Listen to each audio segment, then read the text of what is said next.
আজকের বক্তব্যটা কি শিরোনাম দেবো তা নিয়ে অনেক ভাবছি, কিন্তু শিরোনাম মিলাইতে পারি নাই। কারণ হচ্ছে, কথা বলছি বাংলাদেশ সচিবালয়ের সচিবদের বিষয়ে। একজন ফরেন ক্যাডারের বিসিএস উত্তীর্ণ ফরেন ক্যাডারের অফিসারের ঠিক কতদিন লাগে সচিব হইতে? একটা উদাহরণ দেই। তা হচ্ছে 15তম বিসিএস এর ফরেন ক্যাডারে ফার্স্ট হওয়া আমার এক ঘনিষ্ঠ বন্ধু, যিনি পররাষ্ট্র মন্ত্রণালয়ে অনেক গুরুত্বপূর্ণ দায়িত্ব পালন করেছে। দুইটি দেশের রাষ্ট্রদূতের দায়িত্ব পালন করছে। বিশ্বের বিভিন্ন দেশে বাংলাদেশের হাই কমিশনে অনেক গুরুত্বপূর্ণ দায়িত্বে ছিলেন এবং তার কাজের বিষয়ে দেশ এবং বিদেশে যথেষ্ট সুনাম এবং তার প্রতি যথেষ্ট সম্মান পৃথিবীর সকল দেশের ফরেন ক্যাডারের অফিসারদের আছে।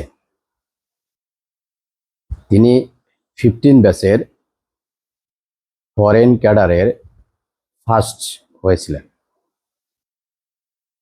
আজ পর্যন্ত তিনি সচিব হইতে পারেন নাই। বর্তমানে অতিরিক্ত সচিব হিসেবে একটা দেশের রাষ্ট্রদূতের দায়িত্ব পালন করছে। বিশ্বের শক্তিধর ক্ষমতাবান একটা দেশের রাষ্ট্রদূত হিসেবে দায়িত্ব পালন করছে। এতগুলি পদ অলংকৃত, এত দায়িত্ব পালন, এত যোগ্যতা, এত অভিজ্ঞতা থাকা সত্ত্বেও সে এখনো পর্যন্ত সচিব হইতে পারে নাই। কথাটা এই কারণে উঠাইলাম যে ইউনূসের পদত্যাগ নাটক, সচিবালয়ের হাঙ্গামা ইত্যাদির মধ্যে একটা বড় রকমের ঘটনা ঘটে গেছে। কিছুদিন আগে, সম্ভবত 2 দিন আগে, আমি একটা ভিডিওতে বলছিলাম যে পররাষ্ট্র মন্ত্রণালয়ে সচিবদের পদ দখল করা হয়েছে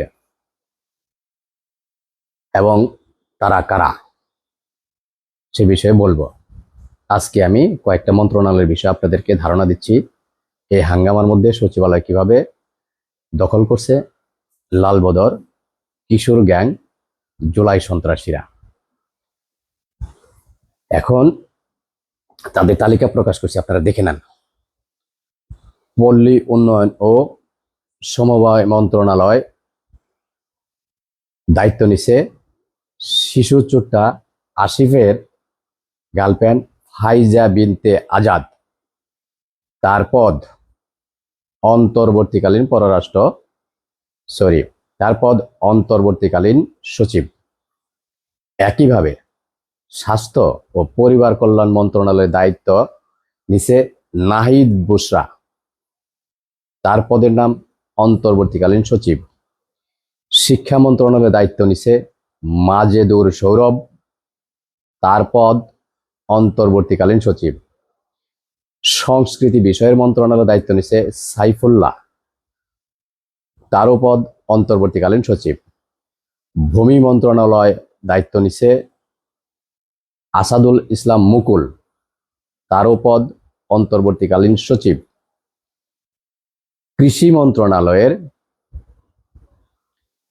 সচিবের পদ দখল করছে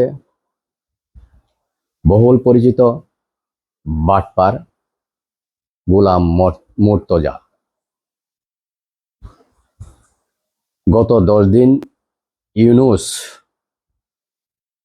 পদত্যাগ যে নাটক করছে, সচিবালয় যে হাঙ্গামা করছে, এর মধ্যে এই পদগুলি এভাবে দখল করে নিছে কিশোর গ্যাং, জুলাই সন্ত্রাসী, এই সমস্ত ডাকাত বাটপারেরা। এখানে একটা তথ্য একটু এদিক সেদিক করছি, সেটা হচ্ছে যে ভূমি মন্ত্রণালয়ের আসাদুল ইসলাম মুকুল, সে যে দায়িত্ব নিছে তার পদের নাম দেওয়া হয়েছে অন্তর্বর্তীকালীন সিনিয়র সচিব।